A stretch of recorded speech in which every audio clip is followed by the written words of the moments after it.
I'm on a mission to read well in 2025, to read the books at the top of my forever TBR, to be intentional with my reading, and start the reading year off to a good start. In this January mini-series, which my sister said should be called January Reads, I am prioritising reading and hope that you can join me. And in today's video, I'm going to be setting up for a successful reading year. I'm going to be planning, creating my TBR list, and organising my bookshelves. Hello, it's Ruby, and indeed today we are going to be preparing some reading bits for the new year.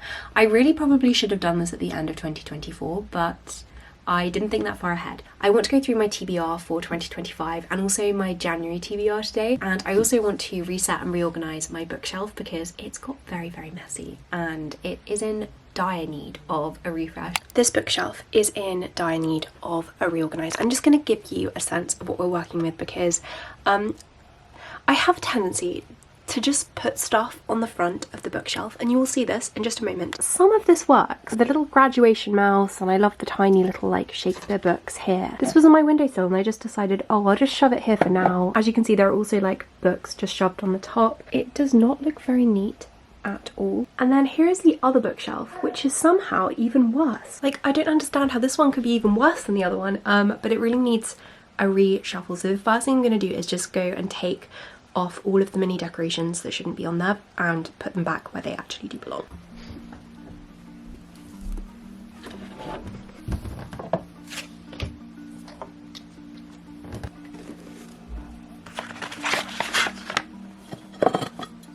Okay, I'm going to take out all of the books that are just shoved at the top and also go through and see if there's anything I can put down in the library. I like to keep my absolute favourite books in my room, but I will keep all other books downstairs.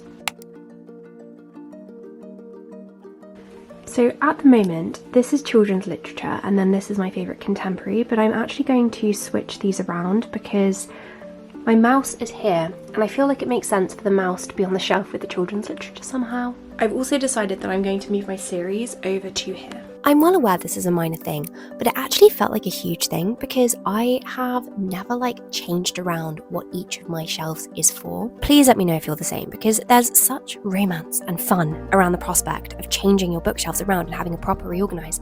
But then when it comes down to it, you're like, oh, well, I actually kind of like the way I've got it at the moment. These are my series and I'm going to move them now. But today I actually did change it and I'm really glad that I did because I think this works so much better. Like, for some strange reason, I had all my series over on the shelf where I mainly keep my classic literature and literary fiction, and so everything just feels more cohesive. I'm actually kind of split on what is the most efficient way to organise though in a personal library, because in terms of librarianship, the idea always is that you want to make it as easy as possible for the people who use the library to find the material, and if you've always had a system, then that's going to make it easier for you to find particular books because you know what shelf they're going to be on. And so maybe it's a better library if you stick with consistency because you're going to be the only one ever actually really using those shelves in that system. But then it could make more logical sense to organise things thematically, which is what I've now done here. So I don't know, I feel like personal libraries are a weird liminal one. Okay, this is what it's looking like at the moment. There is also stuff everywhere. And however much it pains me to say, I am actually going to take out some of the Dickens books. So I've got the complete works of Dickens on my shelves and I love Dickens, but I don't reach for them enough to justify having them here. So I think I'm just going to keep maybe my five favourite Dickens books, just because then I have space for other books that I really like. So I'm just going to keep the ones that I've read, because I haven't read all of them. I also didn't really like Bleak House, so maybe I won't keep this one even though I've read it. I'll keep this one because I love Sketches by Boz and Hard Times. I love both of these. Tale of Two Cities is my favourite Dickens. Christmas Stories I'll keep, and I like his American Notes, so I'll keep that one too. I haven't actually read The Old Curiosity Shop, that's the one that I'm most excited to read from his, so I might keep this one too. I'll keep David Copperfield. This one I haven't read, this one I haven't read, this one I haven't read, this one I haven't read, this one, I started reading. I'm going to take those ones off because these are the Dickenses I haven't read, so I've only left the ones I have read.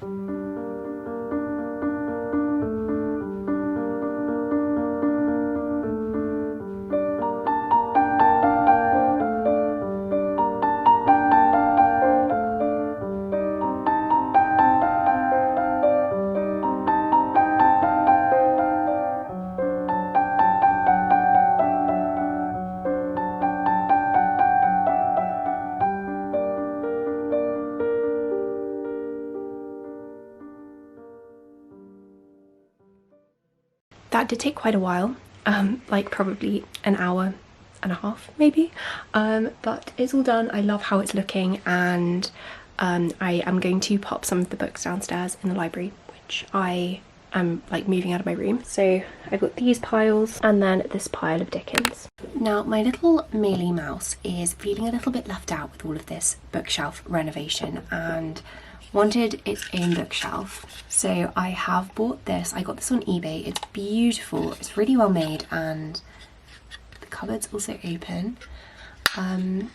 These are unfortunately completely decorative, which is rather disappointing. This mouse has only gone for decorative books.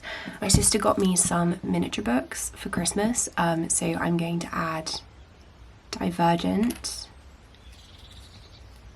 If I Stay, and what's this one? Heidi. She got me a collection of miniature books, and I hadn't read all of the titles in it, but I read those 3, so I'm going to add those to the shelf, and then I can continue to populate this. I would love to add all of my favourite books to this bookshelf.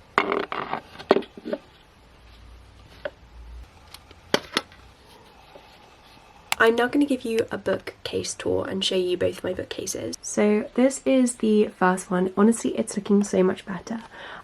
So I've got some books up here, just hardback books. So then these are kind of all more like reference books. For example, this one on English bookbinding, book on the history of Oxford. Then here I've got my children's picture books, including Alice Through the Looking Glass, The Lion, the Witch and the Wardrobe. And then here are my precious books. I have taken out some of my Dickens, as you can see. Oh, also this is a picture of me and my granddad.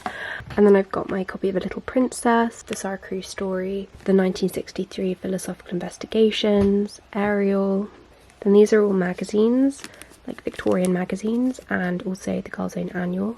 I've also got a mouse here. Then on the next shelf I've got classics. I can do like a proper bookshelf tour at some point where I go through every book, but it's just a lot of literary fiction, classics and poetry. I haven't read all of these actually, but I've got some of the mini hardback Penguin cloth bounds because they're lovely. This is where I keep like printouts of outfits that I like wearing for work, which is quite silly, but it just helps me choose an outfit in the morning. And this Oxford candlestick, and then these are all mini books. So I've got like the little Penguin Black Classics here, and some more of these like mini penguins, and then some various others. Next here I've got my illustrated Harry Potters, and then this is more literary fiction, and these are books on my TBR list, and then these are some library books I've got out. And then finally in here I've got mini kind of pamphlets. For example, I keep copies of the pamphlets I've printed for my website, like this selection of poetry, etc. But I've got other various little pamphlets in here too. This is Unpacking My Library by Walter Benjamin, which is one of my favourite ever essays, and I was really excited to get a copy of this. So then here is my other bookshelf. On the top I just have my hardback fiction, like favourite hardbacks. And then here are my orange Penguin classics. I really love these and I want to collect even more of them. They just look beautiful here. I want to say there are about like 5 books in this collection I have not read yet. Then I've got some of the mini Everyman collections of poetry and short stories. I love these editions. I think they're really well curated. And then here are some of my favourite contemporary novels. As you can see, there's a book out here because it will be on the go somewhere. Then here I've got some book series. So I've got Harry Potter, then I've got Miss Peregrine's Home for Peculiar Children, the Sherlock Holmes books, Northern Lights, and A Good Girl's Guide to Murder. And then on this shelf I've got my favourite children's books. So these are all books that I really enjoy that are children's books. And I've also got my mouse corner here, and behind her there is also a little bookshelf, of course. I'll put on the lamp as well. Then next on this shelf, as you can see, I do keep my makeup here, and then I've got Penguin like modern classic editions, basically all of my books that have white spines because I think they look really nice together. And then I've got my collection of the Penguin Little Books Great Ideas editions. I love these. They're all like philosophy and politics and basically selections of the best work of particular thinkers, and I love dipping into these. I haven't read all of them front to back, but I've read maybe like a third of these. These are some books. I don't know why these are here. I need to find another space for these. And then these ones are overflows of kind of contemporary books that I really like. And then finally on the shelf, I've just got my non-fiction books. But that's my bookshelf done. So the next thing I'm going to do is write my TBR list, like my main TBR list for next year. So every single month I will write a basic TBR, and in a second we're going to make the one for January. But I also like to have a main TBR, so I've got a list on my notes app, and it's all of the top books that I want to read. So it's separated into genres: long books, classics, short classics, long fiction, short fiction, children's, non-fiction, and rereads. So I've got my yearly planner here, and I'm just going to make a list of the top like 10 or 11 books that I want to read. This is just one of the master to-do lists. There are loads of these to-do lists in the planner, and so I'm going to use this side for writing the books down. Which colour should I use? I love the colours of Tombow that I've got, but this one is probably my favourite. It's this really nice like matcha green colour, number 192.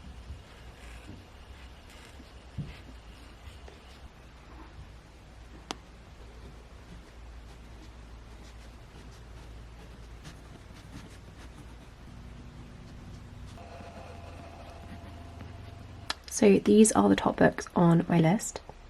I actually haven't added a single children's book. I've only got 2 books really on my major TBR, which is The Thief Lord and The Mysterious Benedict Society. So the books that I've put on my TBR are The Adolescent by Dostoevsky.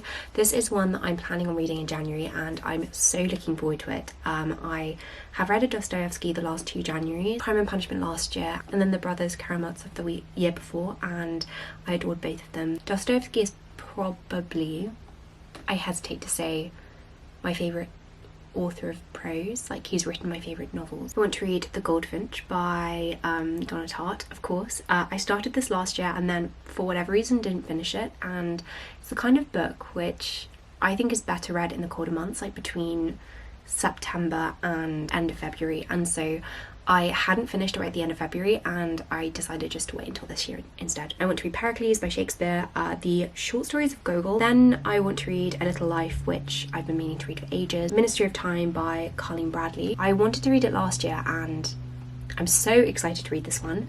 Demonology by King James I, which I want to read in facsimile, so I want to read it as it was published in 1597. Then I want to read Vicious by V.E. Schwab, and finally I want to reread The Bell Jar because I read it when I was 15 and I haven't read it since, and I've been really meaning to reread it. So those are the top 10 books on my TBR for this year, and I have started to divvy it up between the different months. So I have started doing this, but there's a TBR page in the planner as well, and you can just like write down the books you want to read each month. So I've already started to fill this in, and actually since I filled this in I've changed my mind, so I'm going to go back and edit this using TIFFect.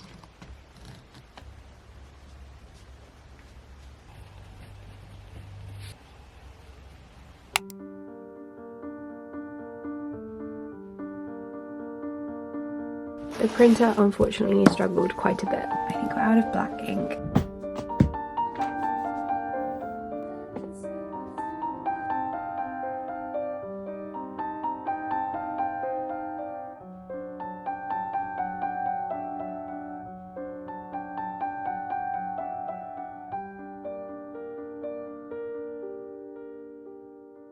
I did just get back from a walk, which is why the lighting has changed, but I'm now going to write my reading list for January.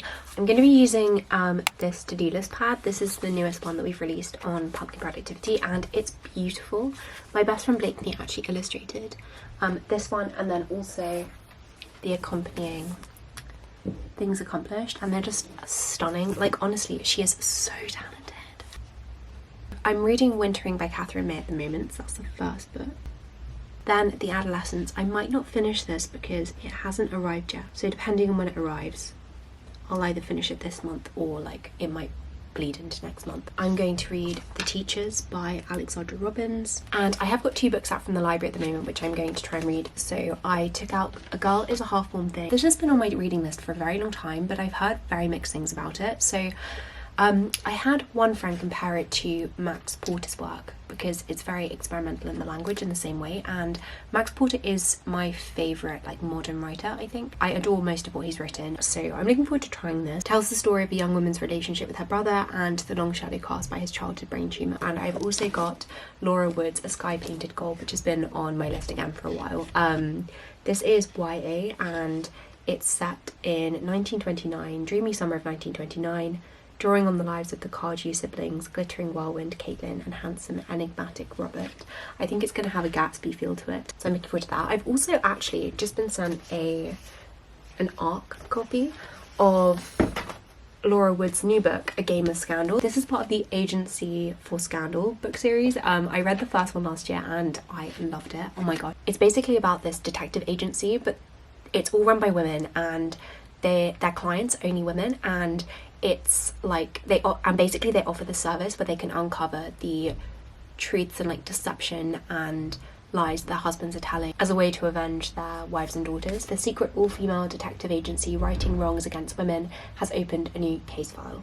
Felicity Vane is a talented mathematician, and with her first dreaded social season fast approaching, she hatches a daring scheme to infiltrate the glamorous gambling underworld. This should be very good. I'm not sure if I'll read this month, but I just wanted to show you because this arrived yesterday. So I'm gonna write down A Sky Painted Gold and A Girl Is a Half-Formed Thing. I have bought The Teachers. As I say, this is on my list for this month, and so definitely a good one to have.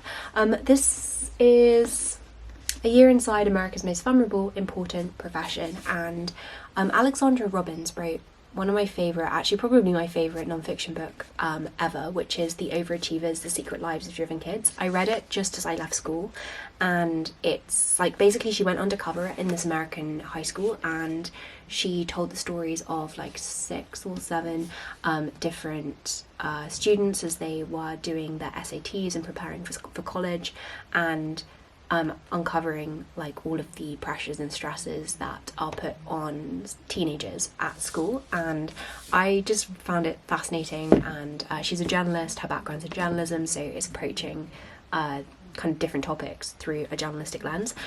So I've read that one, and I've also read her book on sororities. She did another one where she went undercover in sororities, and this is her latest one. It came out in 2023, and I've been meaning to read it since then, but it's like she goes undercover in a school and she tells the story of 3 different teachers, I think. There's a lot in here on the implications of gun violence with teaching. I believe, just based on one review I've read, that questions around like school shootings and the implication then for teaching is explored here because it's all about American teaching. But looking forward to this. And I also bought this book, Your Guide to Not Getting Murdered in a Quaint English Village, and this is by Maureen Johnson, who wrote the Truly Devious series, and Jay Cooper. This is very, very short, and I bought it in the Waterstones half-price sale. I just love the illustrations, and it's so funny. Like, it's kind of satirical and it's just my kind of humour, so I could not get this, especially because it was half price.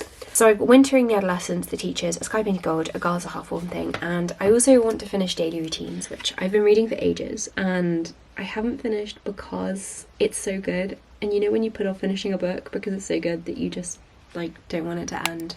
So the next thing I'm going to do is go through my phone. Where is it? Here. I screenshot books all of the time and take photographs of books too if I'm in a bookshop. And then I don't go through my screenshots. And so I have like a TBR on my camera roll, but I haven't added it to Storygraph for a while. So I'm just going to go through all of these and add them to Storygraph so that I don't lose track of them, which is dangerous because my TBR is already long enough, but I took photos of them for a reason and I don't want to forget about them.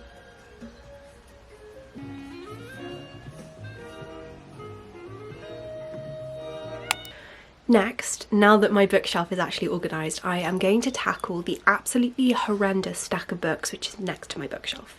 This is the stack we're talking about, and this is my TBR shelf. Now on Storygraph there is an option for you to add in like books that you own, and I really want to get on top of doing that because I think when you're looking for a new book to read, it's nice to know like what books from your TBR you already own and then prioritise reading those ones. So just so I can try and tackle more of my physical TBR this year, I'm going to log these onto Storygraph, and I'm going to time lapse it because I think it might take a little while.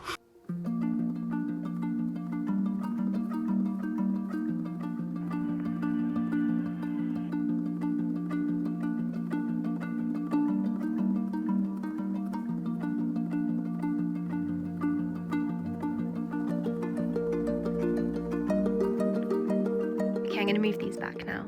Just to end the video, I am going to be doing a giveaway. This is the yearly planner for 2025. I love the purple and then all of their little letters and leaves everywhere. I think this is the perfect planner. It's filled with so many different components, spreads. Like these are the daily planning spreads. As you can see, there's loads of space for a to-do list, and then there's space for admin tasks, reminders, events. And then we've got like bookish trackers. There's a calendar here. You've got your monthly and weekly overview. There are just so many unique spreads the whole way through. I'm going to be giving away 5 of these, so 5 different people can win not only a yearly planner, but also, because they are beautiful, both of the new to-do list pad. This one is just like a basic to-do list, as you can see, with a little note section at the bottom. And then this is the things accomplished pad, and it's basically for writing down tasks and like the main things that you accomplish each day, so that you can look back on it at the end of the week and be like, I did actually accomplish a lot. I think that's very motivating to be able to do. So you can win all 3 of these, 5 different people. It's open internationally, so you can enter no matter where in the world you are, and all you've got to do to enter is just let me know a reading goal that you have this year. So it might be a book that you want to read, it might just be like a habit that you want to start. It might be a number of books you want to read, it might be a genre you want to read more of, but just something related to books that you're hoping for 2025. So yes, if you would like to win these are from Pumpkin Productivity as well. I didn't even say the name of the company. But thank you so much for watching, and I hope that you have more than just a productive week.